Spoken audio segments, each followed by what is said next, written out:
Assalamualaikum warahmatullahi wabarakatuh. Sahabat-sahabat yang berbahagia, tak terasa detik-detik terus mengalir berganti hari. Masa berlalu, zaman pun berubah. Hari ini kita memasuki babak baru dalam kehidupan di tahun 2021 Masehi. Ada sebagian orang yang memandang tentang waktu ini hanya sebatas pandangan materi. Time is money. Waktu itu adalah uang. Al-waktu kazahab. Waktu itu ibarat emas. Waktu adalah uang. Waktu ibarat emas. Itu benar adanya bagi orang-orang materialis dan hedonis. Bagi orang-orang hubbud dunia, pecinta dunia, pecinta materi, yang segala-galanya hanya diukur dengan materi dan uang.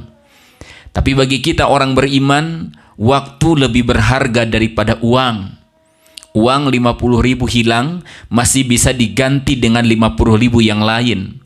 Tapi kesempatan waktu hilang, bisa jadi tidak pernah ada gantinya di waktu yang lain. Jumat ini beda dengan Jumat minggu yang akan datang. Hari ini beda dengan kemarin. Maka jangan pernah menyia-nyiakan waktu yang lebih berharga dari apapun yang Allah titipkan kepada kita. Sebenarnya bukan tentang panjang tidaknya usia yang Allah titipkan, tapi tentang seberapa banyak kebermanfaatan usianya. Rasulullah ditanya, "Ya Rasulullah, ayyun nasi khairun?" Siapakah manusia yang paling baik? Rasul menjawab, "Man tala umruhu wa hasuna amaluhu." Ia yang panjang usianya dan baik amal-amalannya. Inilah manusia terbaik. Lalu orang tadi bertanya lagi, "Fa ayyun nasi syarrun?" Siapa manusia yang paling jelek? Rasul menjawab, "Man tala umruhu wa sa'a amaluhu." Panjang umurnya namun jelek amal-amalannya. Sama-sama panjang, tapi yang satu diisi dengan berbagai macam karya kebermanfaatan, yang satu sia-sia. Ini jarak antara yang paling baik dengan yang paling jelek, diukur dari seberapa jauh kebermanfaatan mengisi waktu. Bahkan di dalam kitab Hikam, Ibnu Athaillah As-Sakandari mengatakan, hikmah ke-259, "Rubba umrin ittasa'at amaduhu wa qallat amdaduhu." Kadang umur itu berlangsung panjang, namun manfaatnya kurang. Kadang ada orang yang usianya panjang, standar usia umat Nabi Muhammad 60 tahunan. Dia panjang usianya di atas 60 tahun, namun kebermanfaatannya kurang. Wa rubba umurin qalilatun amaduhu kathiratun amdaduhu. Namun juga sebaliknya, terkadang ada orang yang umurnya pendek, namun manfaatnya melimpah. Usianya boleh jadi hanya 40 tahun, 50 tahun, tapi kemanfaatannya melimpah. Maka sekali lagi, bukan tentang panjang tidaknya usia kita, tapi seberapa jauh nilai kemanfaatan dari usia yang Allah titipkan. Ada seorang konglomerat yang sudah sepuh ditanya oleh wartawan, "Pak, usia Bapak berapa tahun?" Lalu konglomerat sepuh ini menjawab, "Usia saya 17 tahun. Nah." Dalam hati wartawan, ini konglomerat bercanda. Masa setua ini usianya 17 tahun? Mungkin pikirannya semangatnya yang masih 17. Dilanjutkan lagi pertanyaannya, "Anak Bapak berapa?" "Baru 1. Padahal wartawan ini tahu anak si Bapak ini 5. Lihat dari biografinya. "Harta aset yang Bapak miliki hari ini berapa, Pak?" Lalu orang tua ini menjawab, "Ya, aset saya paling sampai hari ini baru sebatas 50 juta. Dalam hati wartawan ini bergumam, mana mungkin sekaya ini asetnya cuma 50 juta. Lalu dikonfirmasilah, "Pak, saya udah nanya 3 kali, kok Bapak seakan-akan jawabannya bercanda? Nanya umur 17, nanya anak saya tahu 5, tapi kenapa Bapak jawab cuma 1? Aset Bapak kami tahu miliaran bahkan triliunan, tapi kenapa Bapak cuma ngucapin 50 juta?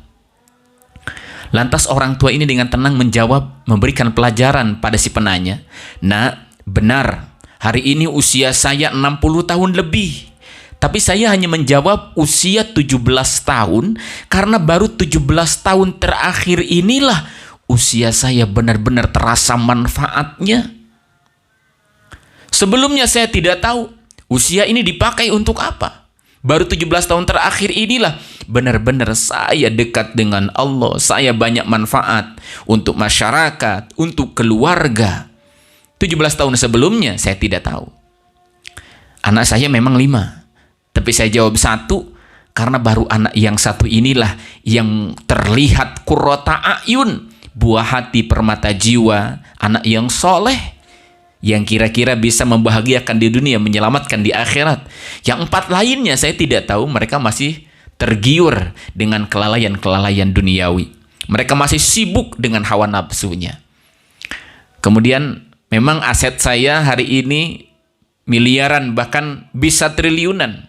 Rumah di mana-mana, saldo rekening perusahaan di mana-mana. Saya jawab, aset saya, harta hanya 50 juta.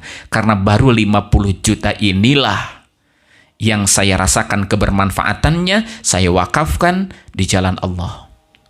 Hadirin yang berbahagia, bisa jadi orang tua itu adalah kita dan kita adalah orang tua itu. Bukan tentang panjang tidaknya usia, tapi seberapa jauh nilai kemanfaatan. Bukan tentang banyak tidaknya harta, tapi seberapa jauh nilai kemanfaatan dari harta itu. Semoga tausiah singkat ini memberikan motivasi untuk saya pribadi, untuk kita semuanya, untuk memanfaatkan segala sesuatu yang Allah titipkan kepada kita, terlebih titipan usia di tahun 2021 ini. Semoga segala cita-cita yang ada di tahun ini ada dalam izin dan ridho Allah Subhanahu wa Ta'ala untuk menambah keberkahan dalam usia yang Allah titipkan kepada kita. Terima kasih, selamat berjuang, selamat menempuh tahun 2021. Semoga kita tetap diberikan kesehatan, kekuatan, kebermanfaatan. Wallahul muwafiq ila aqwamit thoriq. Wassalamualaikum warahmatullahi wabarakatuh.